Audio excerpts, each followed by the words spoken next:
championship as they defeat the Purdue Boilermakers 23-8 to record 10 victories for the first time in the school's history.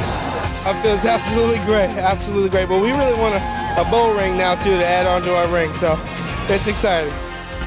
Well, we are on top of Chicago, and that's only fitting because the Northwestern Wildcats are on top of the Big Ten and, in fact, pretty close to the top of college football. Welcome, everybody, to the Gary Barnett Show. I'm Dave Eanet, along with the head coach of the fourth-ranked Northwestern Wildcats, who assured themselves of the Big Ten championship with Saturday's 23-8 win over the Purdue Boilermakers. So here we are, Gary, at the top of the John Hancock Center on the 94th floor, and here sit the Wildcats on top of the Big Ten. This had to be an unbelievable feeling for you Saturday. It was terrific, and we had such a great crowd down there.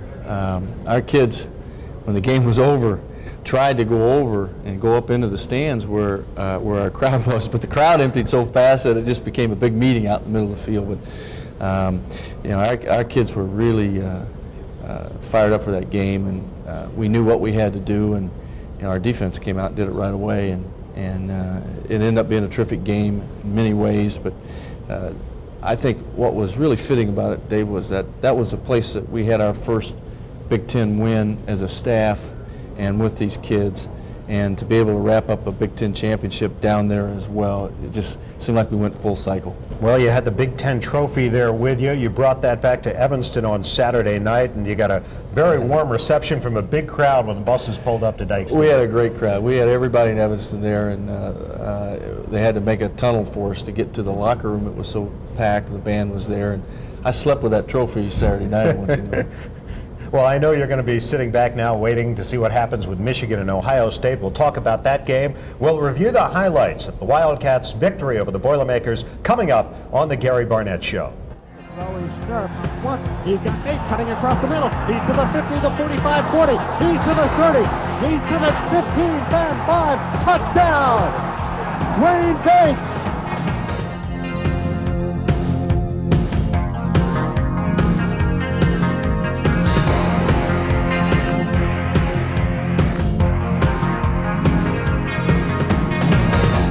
Well, the Wildcats went into West Lafayette to play the Purdue Boilermakers, and Gary, you got something of a message from your seniors in the week leading up to the game.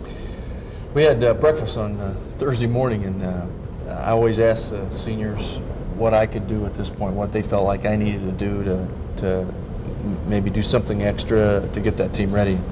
And they said, just get us to the game on time. So I knew right then that we had a chance to play. I knew we were going to play hard. And it meant so much to these guys, Dave. Once we put ourselves in a position to be in a bowl, we sort of had to re-gear our goals a little bit, and we sort of focused on November. And we had, as you know, had a theme that before the Penn State game, the champions were crowned in November. And so at that point, we realized that if we ran the table and Ohio State ran the table, we wouldn't necessarily be able to go to Rose Bowl. But we could win a Big Ten championship. So we re-geared that goal up to winning a Big Ten championship, and Purdue represented the third step. So you did your part, your players did theirs. Let's take a look. The Wildcats take the field at Ross-Age Stadium in West Lafayette for their Big Ten season finale against the Boilermakers, and here's Purdue on offense with Mike Allstott early on.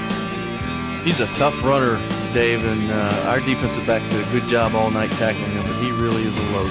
Now you put some pressure on Rick Trevsker, and Chris Martin comes up with the interception. Just a great play, great block by Casey Daly and Dave Ishmaeli here, and then Chris is going to stiff arm number 24, Olivedati here, and get in the end zone. A big play for us at that time. 76 yards on the touchdown, and now on offense, first third down completion of the day, and the first catch by Dwayne Bates. Nice job by Schnurr, because Dwayne was his third receiver in that progression, and we got back to him and did a good job. And then you're going to see us open a big hole for Darnell here. And Darnell takes it down to about the 5-yard line and on a nice run, and we got ourselves in scoring position again. Now it's a third and goal at the 3 following that 25-yard gain by Darnell. And we'll see Steve Schnurr. Well, they cover Matt Hartle, our intended receiver, and Steve scrambles down to the 1. And fourth down here, I decided to go for a fake field goal. I thought that the worst thing we could do, the worst thing that could happen to us, they'd have to go 99 yards, and just we didn't do a good job executing it. And unfortunately, I wish that I had that play over again. I'd have kicked a field goal. Early in the second quarter now, Purdue on offense, and your defense steps up with Eric Collier and Tim Sharp. Nice play by Eric and Tim. Eric really played well in this game, as did our entire secondary.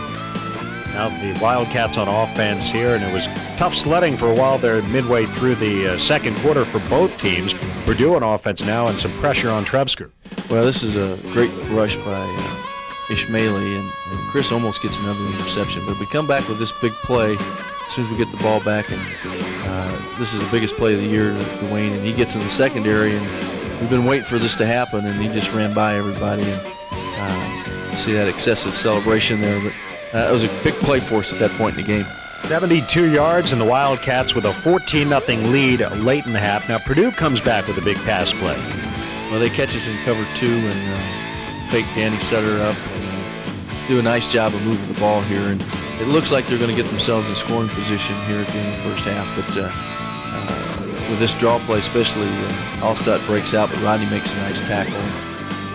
We're going to come back with some pressure here, and you're going to see right there Collier and Ray Roby put heat on him, and we get 2 sacks in a row and really takes him completely out of scoring position. Here's the second one now. Daly and Collier teaming up on this one. And so the Wildcats will head for the locker room at halftime, having thwarted that Purdue drive and leading it 14-0. So Gary, back-to-back sacks to kill that Purdue scoring drive. Halftime 14-0, and you'd gotten a big play from your offense and a few big plays from your defense. Well, that pressure that we put on them right there in the first half kept them out of from scoring, and that we went in the locker room with a lot of confidence. We should have been 17-0. I should have kicked that field goal down there.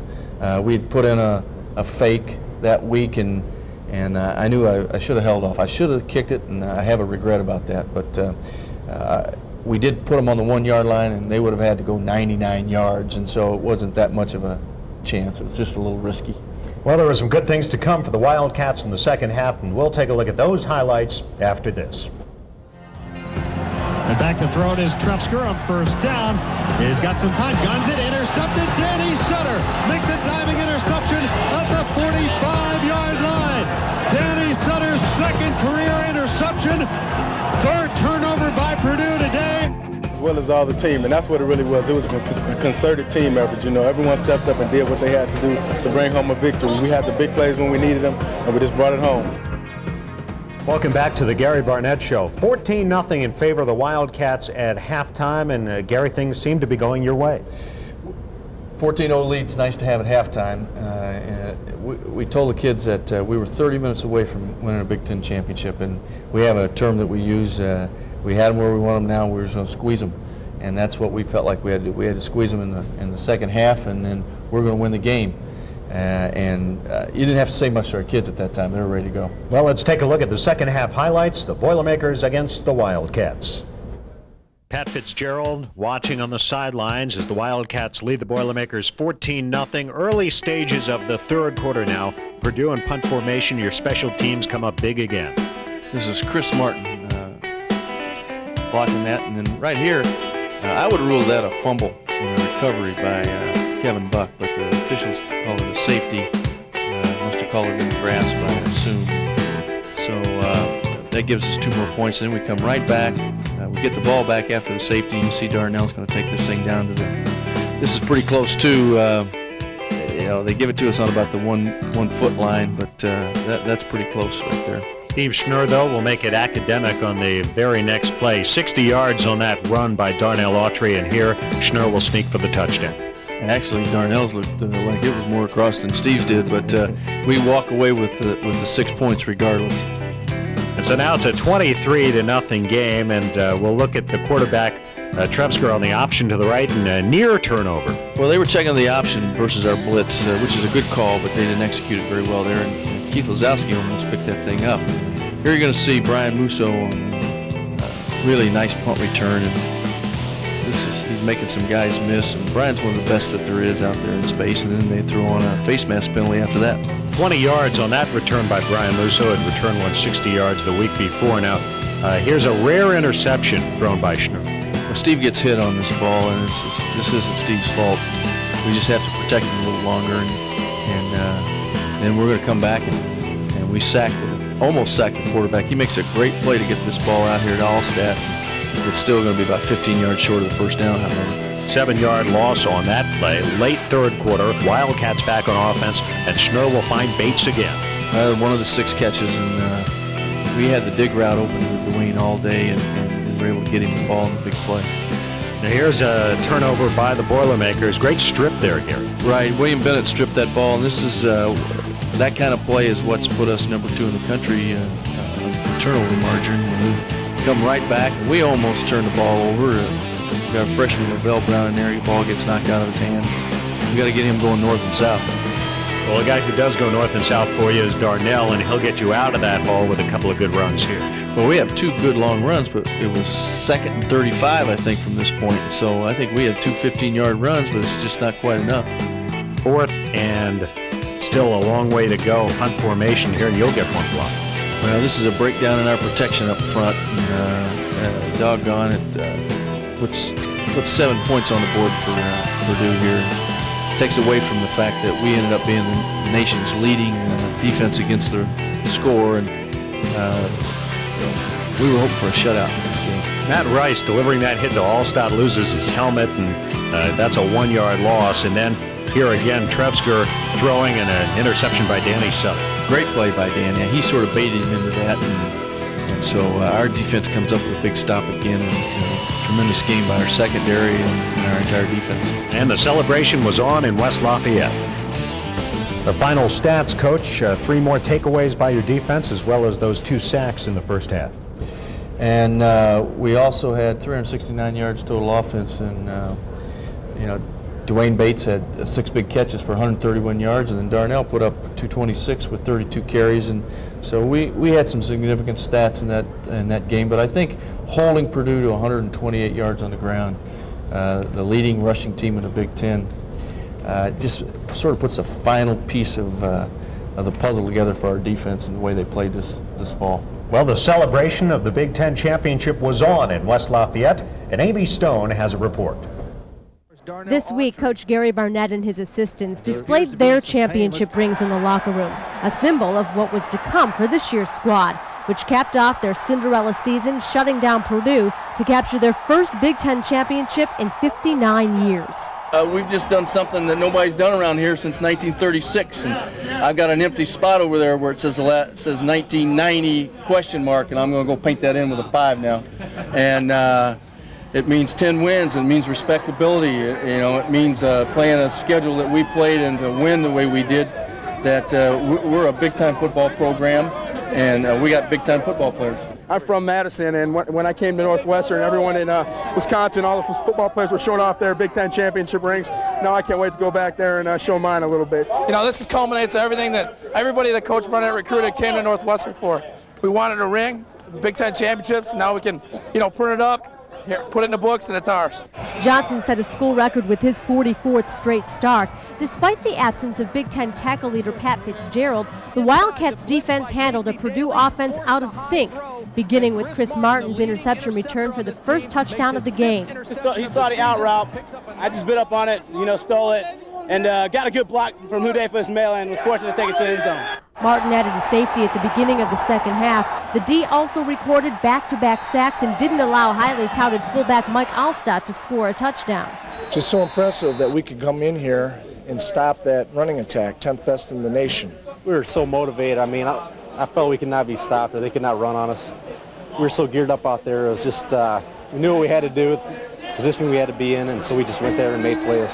I thought our defense was just dominant in the whole game, and defensive game plan, the way our guys played up front was beautiful. A scare early in the second quarter when Donnell Autry went down, but he bounced back with a career day, 226 yards on 32 carries for his 12th straight 100-yard rushing effort. It was great. I had total complete faith in my linemen and defense, and everybody came out here to do their job, and that's what we did. As expected, Ohio State slaughtered Indiana, so now these Cats become Michigan fans, albeit temporarily. If the Buckeyes lose to the Wolverines Saturday, that paves the way to Pasadena for Northwestern. Big Ten ring, Big Ten hat, whatever else. We're just trying to get to the Rose Bowl now, so we need some state from Go Blue, baby. We're all going to be home Thanksgiving room for Michigan. I think I might buy me a Michigan hat just for this weekend. We'll be back to talk more about that Ohio State-Michigan matchup and what it means for the Wildcats. And we'll also take a look back at some of the great moments in a great Northwestern season. That's next on The Gary Barnett Show. They've done it! The Northwestern Wildcats have upset the Fighting Irish of Notre Dame! Big time! It's all over! Back to the Gary Barnett Show. Well, the 1995 Northwestern season has been a wonderful season, a season which Northwestern, in fact all of Chicago, won't soon forget. 3rd and goal at the 7. Schnurr, short drop, throws to the end zone, left corner, touchdown! Dave Beasley. They've done it! The Northwestern Wildcats have upset the Fighting Irish of Notre Dame! Big time! It's all over! Here it is. The kick is up, and it is good. And Miami has won the football game on the final play of the game.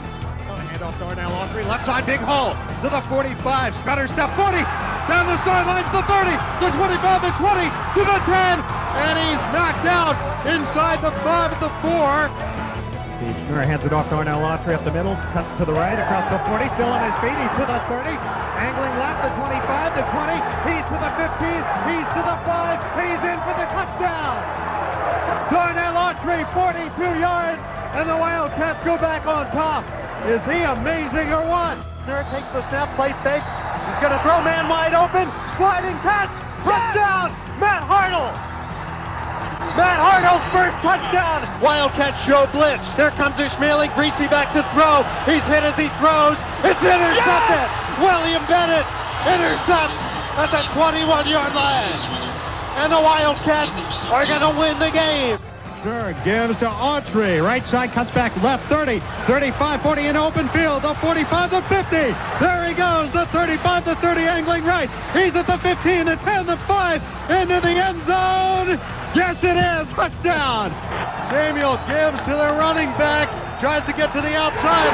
He's hit. Down he goes. That's the end of the football game. Shotgun formation. Snap to Scott Weaver. Has plenty of time. He's got room to run, and now he just flings it towards the end zone. It is intercepted by the Wildcats. Eric Collier intercepts it at the goal line. Richardson, the play fake. He's going to throw it by Fitzgerald, and down he goes. Back to the 42-yard line. 3rd sack of the year for Fitzgerald. Loss of 7 on the play, and it's 4th down for Penn State. Back to throw it is Matt Sherman. Pumps once, now he hits the tight end Price in the left flat. Fumble the football, picked up by Ishmaeli. The 25, the 20, 15, 10, 5, touchdown! Hudayfa Ishmaeli! To throw is Schnurr, pumps once, he's got Bates cutting across the middle, he's to the 50, the 45, 40, he's to the 30, he's to the 15, 10, 5, touchdown! Dwayne Bates! Northwestern has won the Big Ten championship as they defeat the Purdue Boilermakers 23-8 to record 10 victories for the first time in the school's history. Gary, some great moments there that your fans won't soon forget, but what moment do you remember most fondly? I think there probably were several. Three really, I guess. The Michigan game gave us tremendous confidence. And then to come and play Wisconsin at our place, packed for the first time, that was significant for our players. And I think probably the Penn State game, the atmosphere around that was the epitome of college football and what this season was about for us and for our kids to play that well against that kind of team. I think those three really stand out. Well, a lot of great moments for the Wildcats and still more to come. And we'll take a look ahead to the Michigan-Ohio State matchup coming up on The Gary Barnett Show.